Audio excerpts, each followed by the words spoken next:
No ma'am. Yes sir.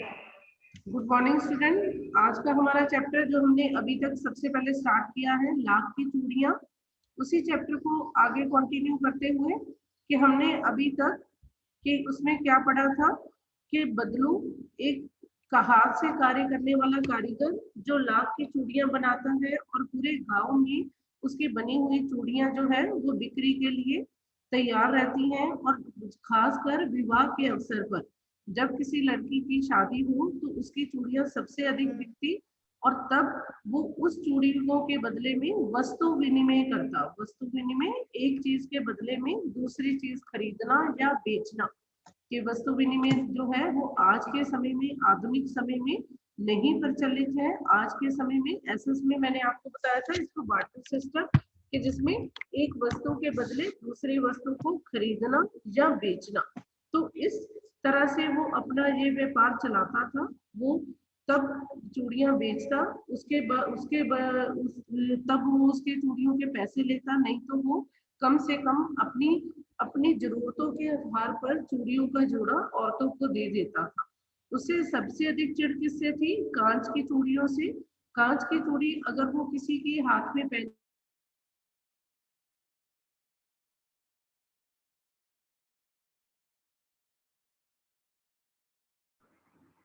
गांव की स्त्रियां जो थी अगर कांच की चूड़ियां पहनी होती तो वो क्या करता? सबसे ज्यादा उसको इस बात से घृणा होती कि गांव में रहते हुए भी ये हाथ से बनी चूड़ियां ना पहनने के कारण मशीनी चूड़ियां पहनकर खुश होती हैं। तो इसलिए वो उन स्त्रियों के प्रति अपनी चिढ़ दिखाता। अब बदलू के बारे में लेखक का कहना कि वो एक ऐसा व्यक्ति, बेटा आपको इसका कैरेक्टर स्केच भी आ सकता है कि इसका चरित्र चित्रण के बदलू कैसा व्यक्ति था, उसका व्यक्तित्व कैसा था। व्यक्तित्व के वो मेहनती व्यक्ति था, मेहनत से कार्य करने वाला, कि स्वाभिमानी, कि अपने स्वाभिमान के लिए वो बिना पैसों के कार्य करता। पर जब कभी उसे विवाह के अवसर पर उसके अकॉर्डिंग या उसके अनुसार जो उसने तय कीमत की होती कि अपने लिए कपड़े, अपनी पत्नी के लिए कपड़े और कुछ रुपए और दाना अनाज जो भी था वो उसे ना मिलता तो वो चूड़ियां बेचना भी नहीं चाहता था। अब लेखक जो था उसके पास जाता था तो जब बचपन में, क्योंकि वो उसके नाना के घर के पास, मामा के घर के पास रहता था ननिहाल में जहाँ नाना का घर था। पर इसी कारण उसे बदलू मामा कहने के बाद भी वो उसे बदलू काका कहता था, क्योंकि जैसे छोटे बच्चे आपस में जो आसपास के लोग कहते हैं वही शब्द दोहराते हैं, तो ऐसे ही लेखक भी बदलू को मामा नहीं काका कहता था।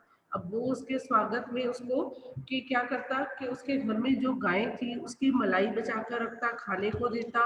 वो उसके पास बैठा रहता घंटों, तो उसको वो अपने ही बाग में या अपने ही घर में लगे हुए आम के पेड़ से आम उतार कर देता। तो ऐसे वो उसका स्वागत या उसको खाने पीने के बिना आने ना देता। इसके साथ साथ वो क्या करता कि जब भी वो आता उसको लाख की छोटी छोटी सी गोलियां बनाकर देता, कि कंचे या मार्बल वो उसको बनाकर देता, जिससे छोटा बच्चा जो था वो खुश हो जाता था। अब लेखक 7-8 वर्ष तक वहां जा ना सका। किस लिए? रीजन क्या था कि उसके पिता का तबादला, ट्रांसफर, कि उसके पिता का जो था तबादला हो गया था नौकरी में। तो वो उनका घर जो था अब अपने मामा के घर से काफी दूरी पर था। तो एक लंबी अवधि समय, काफी लंबे समय तक वो वहां ना जा सका और इस बीच में उसकी आयु अधिक हो गई। और अब उसका जो रुचि थी, अब उसका जो शौक था वो छोटी गोलियों को खेलने का ना रहा, तो उसे बदलू की याद ना आई। और इस तरह जब वो अपने मामा के घर जाता है तो काफी दिन तक वो बदलू को मिलने नहीं गया। पर अचानक एक घटना ने उसे फिर से बदलू की याद दिला दी। वो कौन सी घटना थी कि मामा की छोटी लड़की जो थी वो आंगन में फिसल कर गिर गई और उसकी हाथ में पहनी हुई कांच की जो चूड़ी थी वो टूटकर उसकी कलाई में लग गई, जिससे खून बहने लगा। उस समय घर में कोई नहीं था, तो लेखक ने उसकी मरहम पट्टी की और तब उसे अचानक बदलू का ध्यान आया। और अब वह घूमते घूमते जब वो शाम को गांव में घूम रहा था तो वह उसी तरफ चल दिया जहां बदलू रहता था। और बदलू आज भी जिस चबूतरे के नीचे काम किया करता था। बेटा आगे यहाँ से चैप्टर कंटिन्यू है, ध्यान से समझना कि जब जिस चबूतरे के नीचे बैठकर पहले बदलू जो था वो काम किया करता था, आज वहां पर एक खाट पड़ी थी, खाट चारपाई, जिस पर वो लेटा हुआ था कि वह अब काम नहीं कर रहा था बल्कि लेट कर आराम कर रहा था। अब लेखक जब उसे मिलने के लिए जाता है तो वो आयु में कुछ अधिक हो चुका है। अब बच्चे और थोड़ी आयु बड़े होने पर उसमें कुछ परिवर्तन था, जो बदलू जो था एकदम से उसको पहचान ना सका, तो उसने सबसे पहले उससे क्या कहा, नमस्ते बदलू काका। अब नमस्ते भैया उसने कहा, किस लिए, क्योंकि वह उसे पहचान नहीं पाया था। बचपन में वह उसको लल्ला कहता था कि एक छोटा बच्चा जो उससे मिलने आता था। बदलू ने उसकी नमस्ते का उत्तर दिया और उठकर खाट पर बैठ गया, खाट चारपाई, परंतु उसने उसे पहचाना नहीं और देर तक उसे निहारता रहा, निहारता देखता। आपको बताया था बेटा पेंसिल अपने पास रखो, वर्ड जो है साथ साथ बताती हूँ उनके अर्थ लिखते रहो। निहारता देखता। मैं हूँ जनार्दन, जनार्दन लेखक ने अपना नाम बताया। काका आपके पास से गोलियां बनवा कर ले जाता था, कि वह उसको याद दिलाता है कि मैं आपसे छोटी छोटी कंचे की जो गोलियां थी वो बनवा कर लेकर जाता था। लेखक ने अपना उसे परिचय दिया।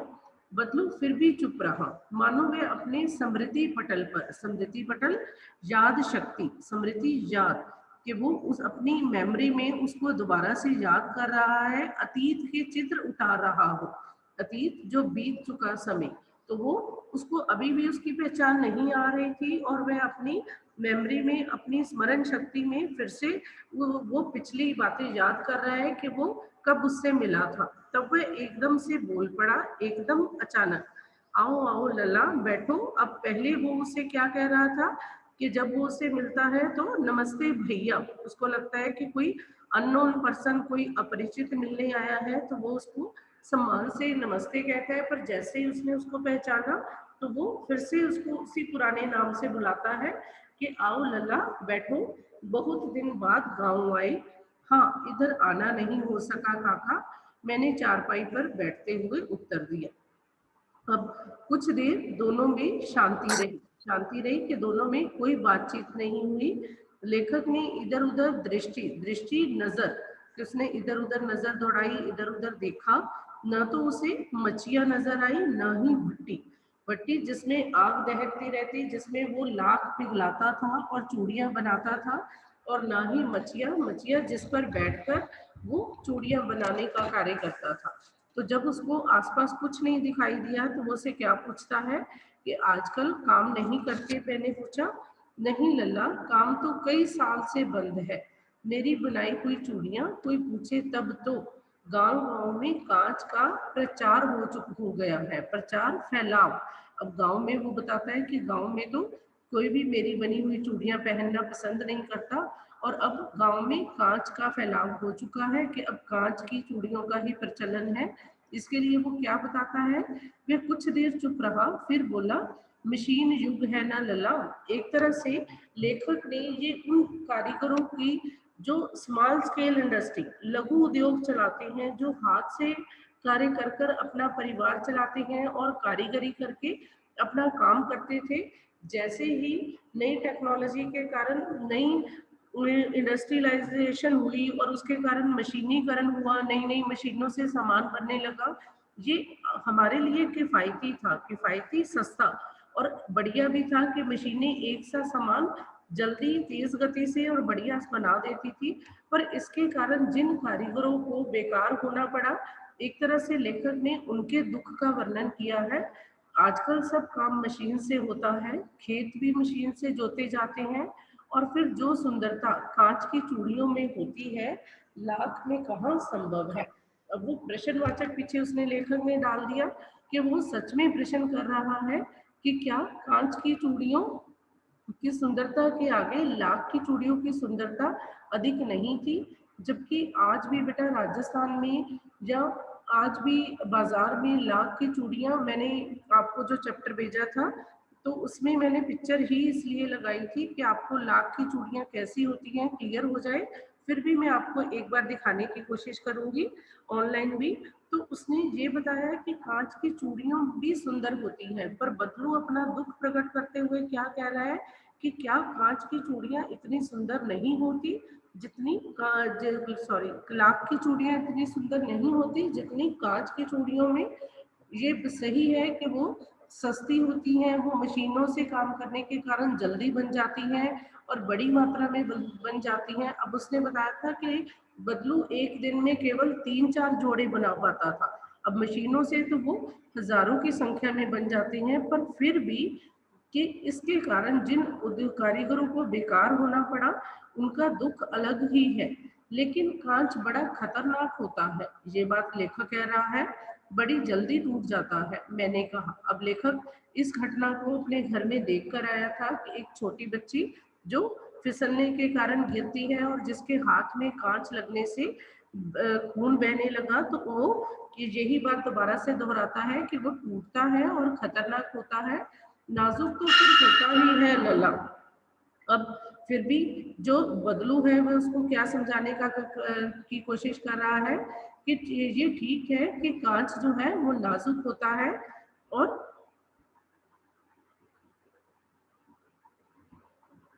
कांच जो है वो नाजुक होता है। और ये कहते कहते अचानक उसे खांसी आ गई और वह देर तक खांसता रहा। कि अब उसके साथ साथ ये भी बताया है कि वो बीमार भी हो गया था। जब उसके पास काम नहीं है, जब उसके पास कि कोई साधन नहीं है अपने घर को चलाने का, तो वो एक तरह से बेकार बैठे बैठे हुए कुछ बीमार सा भी लग रहा था। मुझे लगा उसे दमा है, दमा सांस की बीमारी, कि दमा सांस की बीमारी है, कि वह सांस नहीं ले पा रहा, इसलिए उसको लगातार से खांसी आ रही थी। अवस्था के साथ साथ उसका शरीर ढल चुका था, कि आयु बढ़ने के साथ साथ अब लेखक उसके पास 7-8 साल बाद गया, तो ऐसे समय में उसका शरीर जो था वो अधिक आयु का हो चुका था। उसके हाथों और माथे पर नसें उभर आई थी, कि जब बूढ़े या बुजुर्ग हो जाती हैं व्यक्ति, तो उनके हाथों और जो माथे पर है वो नसें जो है वो दिखाई देने लगती हैं। जाने कैसे, अब उसको देखते हुए बदलू को जब लेखक ध्यान से देख रहा था, तो जाने कैसे उसने मेरी शंका भांप ली, शंका मेरा संदेह, कि जो शक उसे हो रहा था कि ये बीमार है, भांप ली, अंदाजा लगा लिया, अनुमान लगा लिया, कि उसको भी मेरे से शक का अनुमान हो गया। तो बिना कहे उसने खुद ही जवाब दिया कि दमा नहीं है मुझे, फसली खांसी है। कि दमा नहीं, कि मुझे सांस की बीमारी नहीं है, फसली खांसी, फसल बदलने से या एनवायरनमेंट चेंज होने से, जैसे हम कह देते हैं कि एलर्जी है, कि मौसम बदलता है तो खांसी आ रही है, यही महीने 2 महीने से आ रही है, 10-15 दिन में ठीक हो जाएगी। वो अपने बारे में खुद ही क्लैरिफाई कर रहा है कि अगर लेखक को लग रहा है कि मुझे सांस की बीमारी है, ऐसा नहीं है, ये तो फसली खांसी के फसल के बदलने से या मौसम के बदलने से होने वाली खांसी है, जो 1-2 महीने से आ रही है, और अब ये मैं मुझे कम से कम 10-15 दिन में ठीक हो जाएगी। अब उसे लेखक उसकी बात सुनकर चुप रहा। मुझे लगा कि उसके अंदर, अब उसको देखकर बिना बात किए लेखक को ये लग रहा था कि उसके अंदर एक बहुत बड़ी व्यथा व्यथा दुख, तकलीफ, पीड़ा जो है वो छिपी हुई है। कि व्यथा शब्द का प्रयवाची मैं बोल रही हूँ, पीड़ा, दुख, तकलीफ, कष्ट, कि उसके अंदर कोई बड़ा दुख जो है वो छिपा हुआ है। मैं देर तक सोचता रहा कि मशीनी युग ने कितने हाथ काट दिए हैं।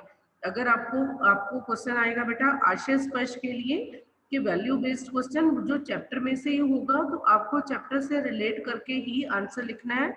अगर क्वेश्चन आ जाता है कि मशीनी युग ने कितने हाथ काट दिए, इस पंक्ति का आशय स्पष्ट करें। इसका अभिप्राय कि लेखक इस पंक्ति द्वारा क्या कहना चाहता है, कि क्या कहना चाहता है कि मशीनी युग के कारण जैसे जैसे जैसे जैसे उन्नति हुई, विकास हुआ, अधिक आधुनिकीकरण के कारण मॉडर्नाइजेशन हुई, तो जैसे जैसे इंडस्ट्री बढ़ती गई, तो सबसे पहला नुकसान क्या हुआ, स्मॉल स्केल इंडस्ट्री, जो लघु उद्योग थे वो समाप्त होते चले गए, और इसी के साथ हाथ से काम करने वाले कारीगर बेकार होते चले गए। और इस तरह इस मशीनी युग ने कितने हाथ बेकार कर दिए, अर्थात काट दिए। कुछ देर दोनों में फिर शांति रही। और जो मुझे अच्छी नहीं लगी, क्योंकि पहले जब भी वो आता था तो बदलू उससे बात करता रहता। उसने बताया था कि वो कभी मुझसे शहर के बारे में पूछता, तो अब वो बदलू बिल्कुल चुप था, जो लेखक को अच्छा नहीं लग रहा था। तो उसने खुद ही बात शुरू की, आम की फसल अब कैसी है? बहुत अच्छी है, उसने लहक कर कहा। कि कुछ देर बाद उसने टॉपिक चेंज करने के लिए यह बात पूछी, क्योंकि बदलू के घर में आम के पेड़ लगे हुए थे। तो उसने पूछा कि अब आम की फसल कैसी हुई है?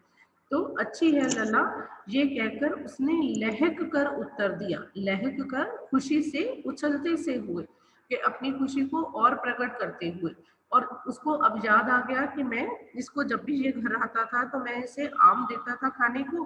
तो जल्दी से वो उसने क्या किया, अंदर अपनी बेटी को आवाज दी, अरे रज्जो। रज्जो बदलू की बेटी का नाम, कि अरे रज्जो लल्ला के लिए आम तो ले आ।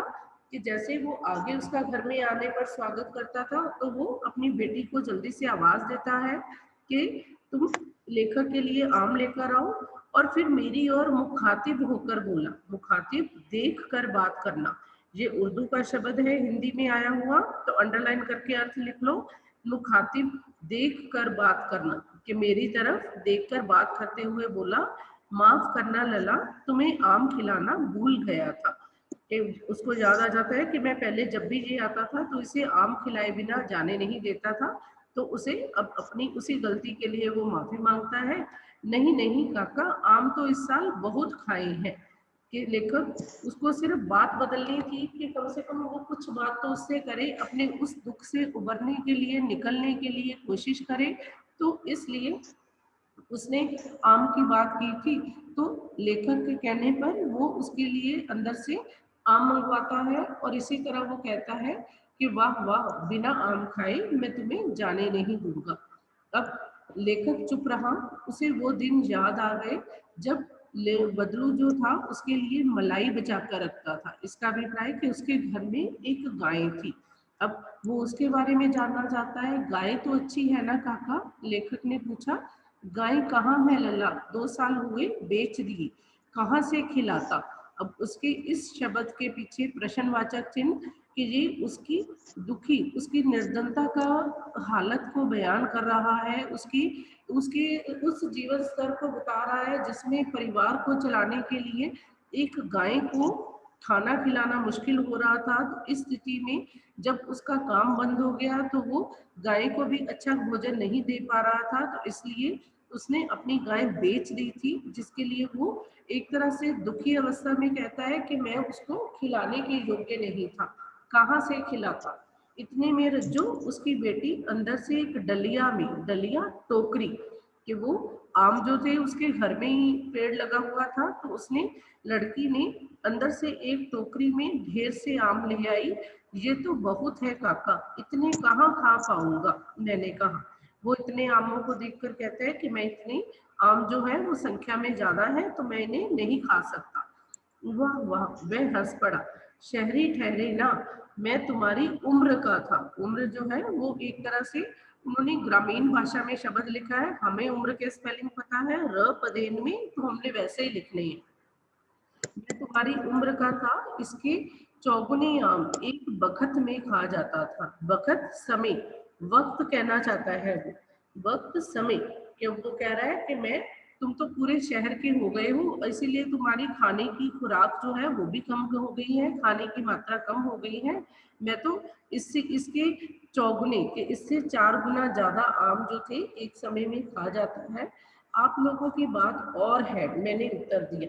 अब लेखक ये कहता है कि आप मेहनती हो, इसलिए आप जो है अधिक काम करते हो, तो इसलिए आप खा सकते हो, हम शहर के लोग इतना नहीं खा सकते।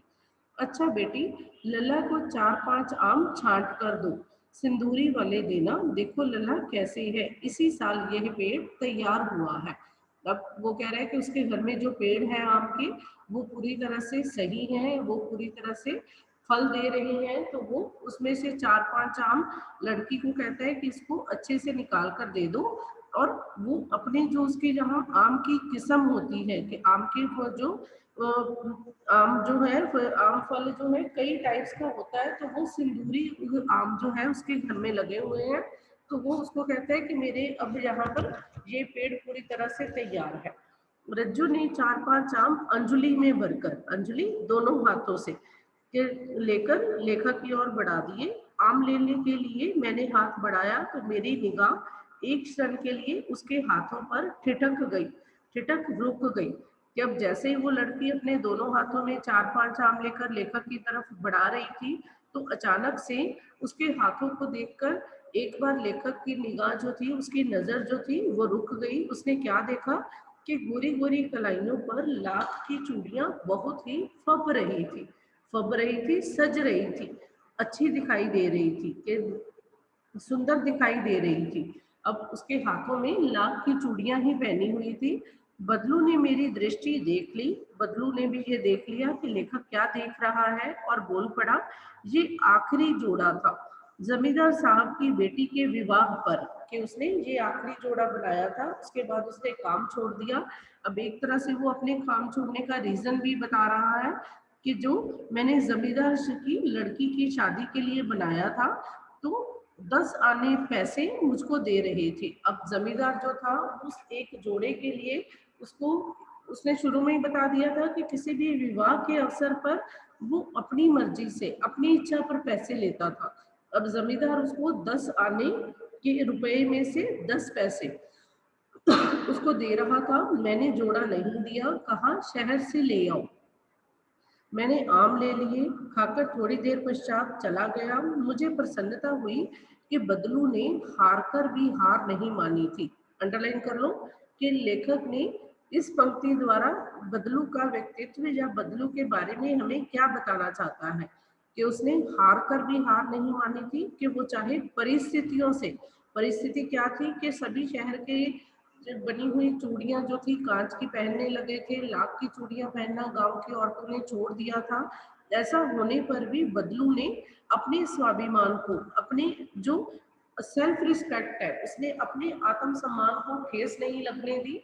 उसने उस बात को स्वीकार नहीं किया कि वो अपनी चीज को कम दाम पर, क्योंकि वो चाहे शांत व्यक्ति था, कभी पैसे नहीं लेता था, हमेशा सामान के बदले में से अपनी चूड़ियां देता था, पर सिर्फ एक ही अवसर था जब वो अपना मन माना कि अपने लिए कपड़े, अपनी पगड़ी, अपनी पत्नी के लिए कपड़े और अनाज और उसके साथ साथ पैसे वो भी अपनी इच्छा से मांगता था।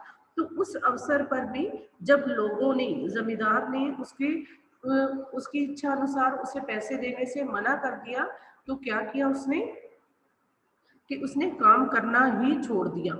और अब लेखक जो था इस बात के लिए खुश था कि बदलू ने अपने व्यक्तित्व, अपने आत्मसम्मान के साथ किसी भी तरह से समझौता नहीं किया था, उसने हार नहीं मानी थी। उसका व्यक्तित्व, व्यक्तित्व कांच की चूड़ियों जैसा ना था जो आसानी से टूट जाए। एक तरह से उसने उन प्रैक्टिकल लोगों की बात की है जो लाभ कमाने के लिए अपने जो आदर्श हैं उनको बदल लेते हैं, कि वो एक ऐसा व्यक्ति नहीं था जो सिर्फ लाभ के उद्देश्य से, कि उसको अच्छे पैसे मिले तो जितना मिल रहा है उतना ही सही, जितना कोई दे रहा है उतना ही सही, फिर क्या हो गया कि वो मेहनत भी करे पर अपनी उस चीज का उचित कीमत भी ना ले, तो वो ऐसा व्यक्ति नहीं था। इसलिए उसने इस बात को स्वीकार नहीं किया और उसने उस कार्य को ही छोड़ दिया, बल्कि अपने आत्मसम्मान से किसी भी तरह से समझौता नहीं किया। हाँ जी बेटा, आपको जो क्वेश्चन है वो, आपको जो क्वेश्चन है वो असाइनमेंट में भेजे जाएंगे। मैं आज आपको असाइनमेंट भेजूंगी, उसमें जो भी होंगे क्वेश्चन वो आपने करने हैं। पर ये जो चैप्टर के पीछे क्वेश्चन आंसर है ये थोड़े से चेंज है, इनको, इन्हीं क्वेश्चन को अलग तरह से बनाया हुआ है, आपको वही क्वेश्चन अपनी नोटबुक पर लिखनी है। हाँ जी, अब अगर मैं आपसे क्वेश्चन सुनती हूँ, हैंड रेज करोगे। बदलू को लेखक जो था वो बदलू काका क्यों कहता था, बदलू मामा ना कहकर बदलू काका क्यों कहता था? हाँ जी, हैंड रेज करो। यस निवी। गांव के सभी बच्चे बदलू को बदलू काका कहते थे, इसलिए लेखक भी बदलू को बदलू मामा ना कहकर उसे बदलू काका बुलाता था। यस अभिनंदन, सेम आंसर बेटा। यस गुड यस बच्चे। मैम। लेखक बदलू काका को बदलू मामा ना बुलाकर बदलू काका बुलाता था, क्योंकि गांव के बाकी बच्चे भी उसे बदलू काका ही बुलाते थे। लेखक को बदलू काका मामा कहना चाहिए था, क्योंकि अब रीजन भी आपने बताना है बेटा, आपका आंसर तभी डिटेल में होगा कि किस लिए, क्योंकि वो बदलू जो था लेखक के नाना के घर के मामा के घर के पास रहता था, या मामा के गांव का था, सिंपल लिख लो। बदलू मामा के गांव में रहने वाला था, तो इसलिए उसको बदलू मामा कहना चाहिए था। पर आसपास के बच्चे जैसे बदलू को काका कहकर बुलाते थे, ऐसे ही बदलू को लेखक भी मामा ना कहकर काका कहकर बुलाने लगा। वस्तु विनिमय क्या है प्रभनूर? सिर्फ इतना बताओगे, वस्तु विनिमय।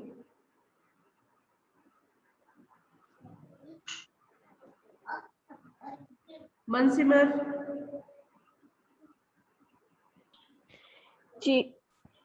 चीजों की लेन देन की विधि को वस्तु विनिमय कहते हैं। कहा जाता है कि एक वस्तु के बदले दूसरी वस्तु खरीदना या बेचना, उसे वस्तु विनिमय कहा जाता है। माहिर, विनिमय की प्रचलित पद्धति क्या है? प्रचलित इस समय। मैम पूरा क्वेश्चन बोल दो एक बार। बोल दो, आप पूरा बोल दो। वस्तु विनिमय में एक वस्तु को दूसरी वस्तु देकर लिया जाता है। वस्तु के लिए पैसे नहीं लिए जाते थे, वस्तु के बदले वस्तु ली दी जाती थी, किंतु अब मुद्रा के चलन के कारण वर्तमान परिवेश में वस्तु का लेन देन मुद्रा के द्वारा होता है। विनिमय की प्रचलित पद्धति पैसा है। पद्धति होता है तरीका विनिमय का, कि लेन देन का प्रचलित अब कौन सा तरीका है? अब रुपया, कि अब हम कोई भी चीज लेने जाते हैं तो हमने सबसे पहले क्या चाहिए, हमारे पास मनी होनी चाहिए, पैसा होना चाहिए, कि वो चाहे लिक्विड फॉर्म में हो चाहे दूसरे। कि अब प्रचलित पद्धति जो है वो रुपया है। तो वस्तु विनिमय क्या था? जब एक वस्तु के बदले दूसरी वस्तु ली या खरीदी या बेची जाती थी। अब मशीनी युग ने कितने हाथ काट दिए आशय स्पर्श के लिए। इस पंक्ति को, ये मैंने अभी आपको बताया, लेखक ने इसमें किस व्यथा का, कि इसमें कौन सी दुख का संकेत किया है? कौन सा दुख है इसमें? देवांशी?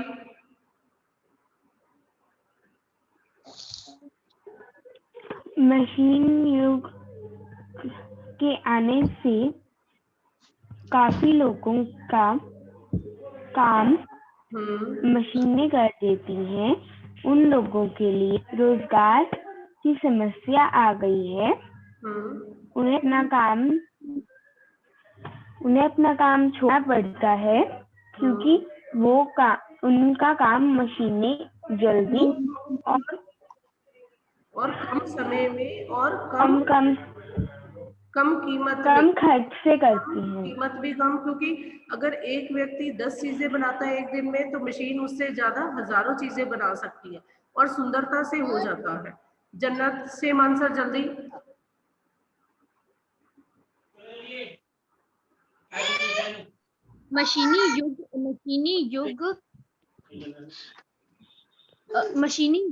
मशीनी युग ने कितने हाथ काट दिए हैं। इस पंक्ति में लेखक इस व्यथा की ओर संकेत कर रहा है कि कई कारीगरों की व्यथा खराब हो गई है, उनका काम धंधा बंद हो गया। व्यथा है ही दुख, तो हाथ ही कट दुख उभर कर सामने आया है। दुख कौन सा है?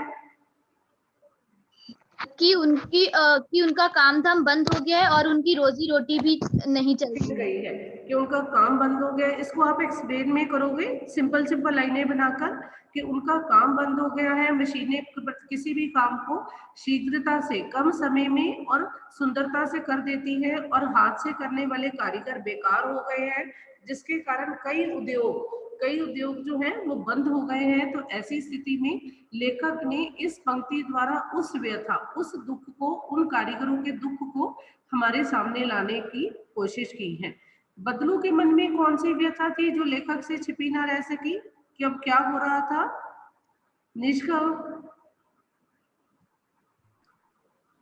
बदलू के मन में ये व्यथा थी जो लेखक से छिपी ना रह सकी कि मशीनी युग के आने के कारण बहुत सारे लोगों का काम बंद हो गया है। मशीनी युग ने कितने ही हाथ काट दिए हैं और बदलू का ma'am voice cracking. Yes ma'am, अब आवाज क्लियर है?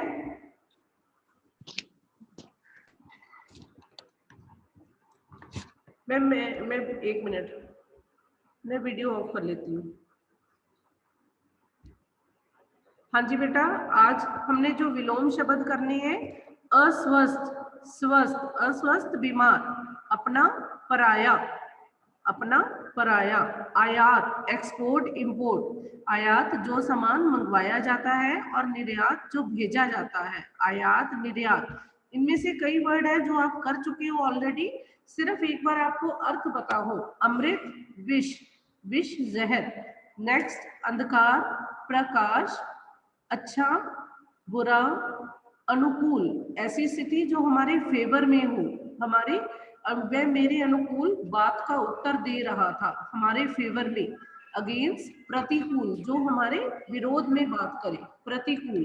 अल्प, कम, इसका ऑपोजिट है अधिक। अज्ञ, जिसको किसी बात का ज्ञान न हो, जिसको हम अज्ञानी कह देते हैं, जिसे किसी भी बात की समझ नहीं है। अज्ञ, विज्ञ, जो सब कुछ जानता है। अनुरक्त, अनुरक्त कि किसी के प्रति अट्रैक्ट होना। माँ बच्चे के प्रति अनुरक्त होकर उसका प्रत्येक कार्य करती है। माँ बच्चों से प्रेम करती है, इसीलिए उनके सब काम करना खुशी से पसंद करती है।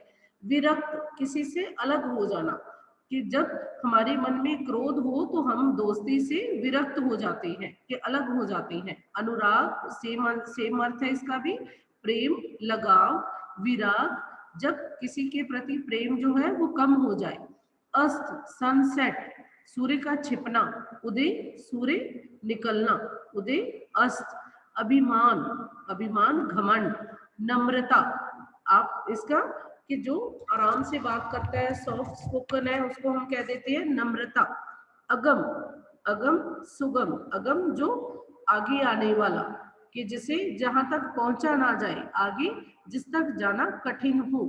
सुगम, जो आसानी से उपलब्ध हो, कि मुझे कपड़ों की दुकान का पता सुगम ही चल गया, कि मुझे बाजार में ढूंढने की जरूरत नहीं पड़ी, आसानी से पता चल गया। अब नेक्स्ट है अभ्यंतर। अभ्यंतर एक किसी भी चीज के अंदर तक जाना, जिसको हम कह देते हैं इंटरनल। बाह्य, बाहरी आवरण। आकर्षण, किसी के प्रति फिर से आकर्षण, अट्रैक्ट होना। विकर्षण, कि उससे दूर हो जाना। आगामी, आने वाला। गत, पिछला वर्ष। गत वर्ष हम सबने एक अलग ही तरह से पढ़ना सीखा, गत पिछले वर्ष। तो आलस्य, आलस्य कि सुस्ती, आलसीपन। सफुर्ती, बेटा आपकी बुक में मात्रा नहीं डाली हुई, यहाँ पर आपको मात्रा डालनी है, ध्यान रखना। जिन स्टूडेंट के पास अभी बुक है तो सफुर्ती, वहां पर सफुर्त लिखा हुआ है, छोटी ई की मात्रा आप डालोगे। हाँ जी। नेक्स्ट, आदि, आरंभ, अंत, खत्म हो जाना। आसक्ति, फिर से वही है, किसी के प्रति अट्रैक्ट होना। विरक्ति, अलग हो जाना। आहार, खाना।